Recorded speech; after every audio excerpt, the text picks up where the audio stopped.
Absolutely not. Because today, 2 billion people in the world suffer from malnutrition.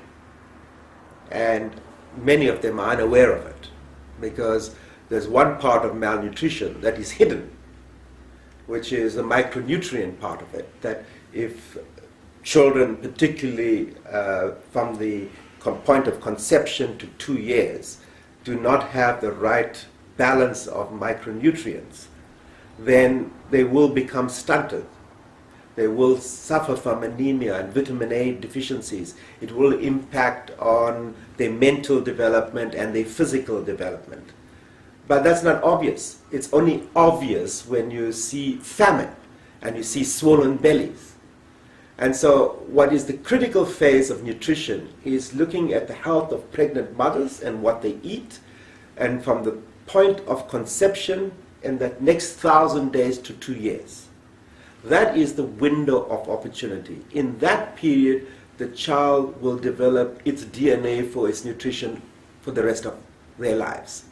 So what we know today is the science is telling us, unless the nutrition is addressed in that 1,000 days, it is linked by science and empirical evidence to the occurrence of diseases such as cardiovascular diseases, bone diseases, even obesity and diabetes can be linked directly to the fact that nutrition was not addressed in that first 1,000 days.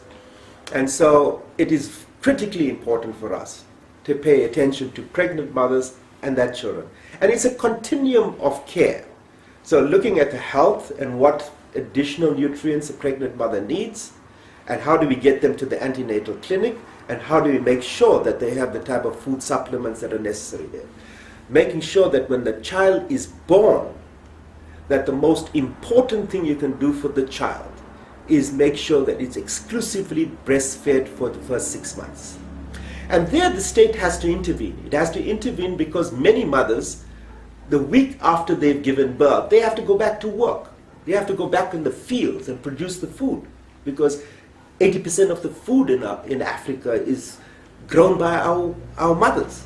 So they have to go back to work, whether in the formal employment or whether on the fields. And government has to intervene to make sure that the mother is supported to be able to breastfeed at the point of work, or be given the type of benefits that ensure that the mother is able to take time off. And then if you're looking at the next continuum where mother is beginning to wean their child off breast milk and there's a mixed feeding, you've got to ensure that there are complementary foods in place.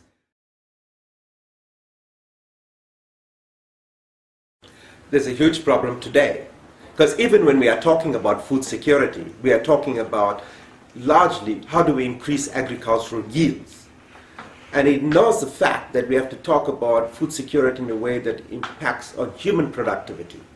So we've got to link nutrition security and food security together.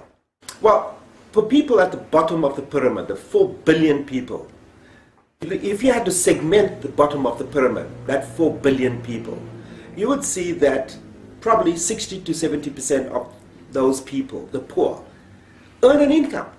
They earn anything between $2 and $10 a day.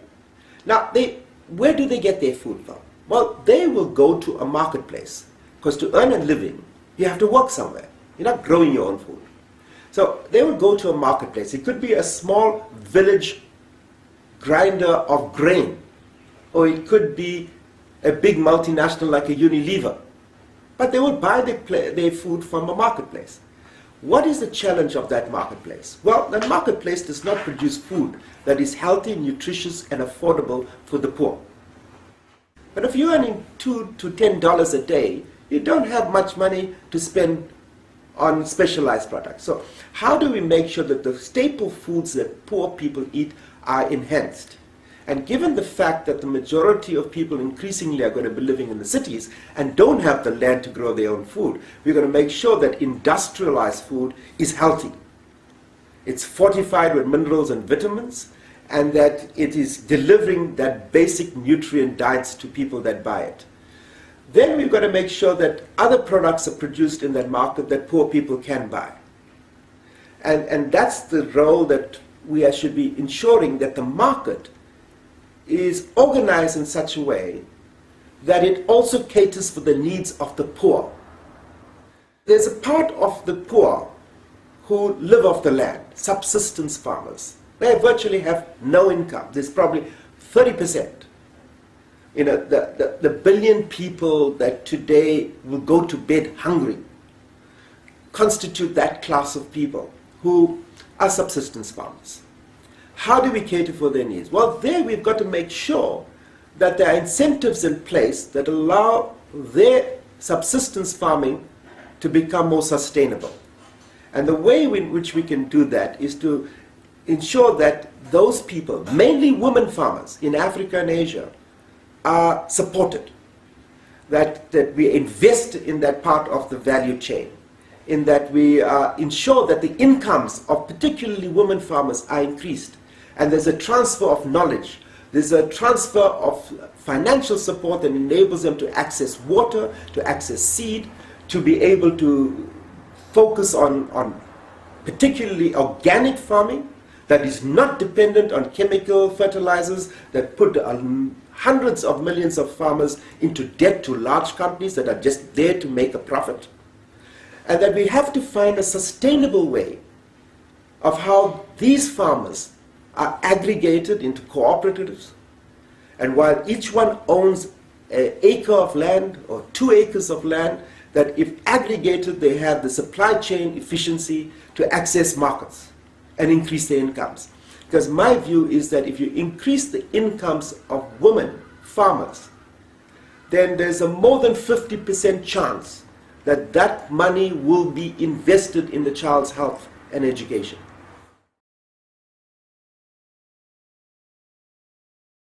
At an individual level, we know that if you do not treat undernutrition in the first 1,000 days and ensure that that child is properly developed from a mental and physical point of view, then that child will end up being stunted.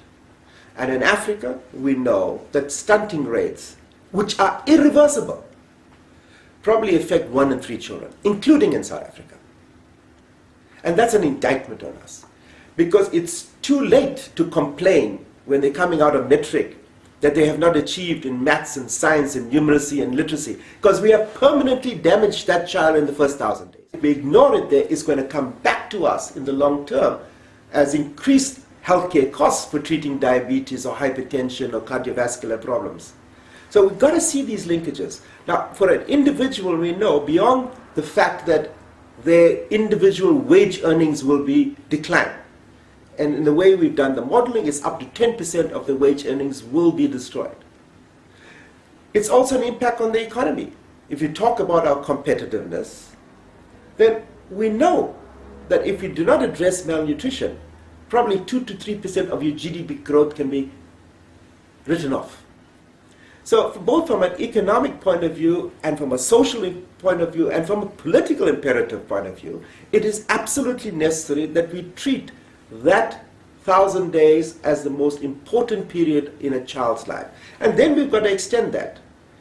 You know, how do we ensure that the ECDs, the early learning centers, where our children often are just dumped, have access to nutritious food? How do we make sure that the school feeding system is nutritious and not just white bread and jam with synthetic orange juice? We've got to be able to address that and say this is part of one continuum of care, nutrition.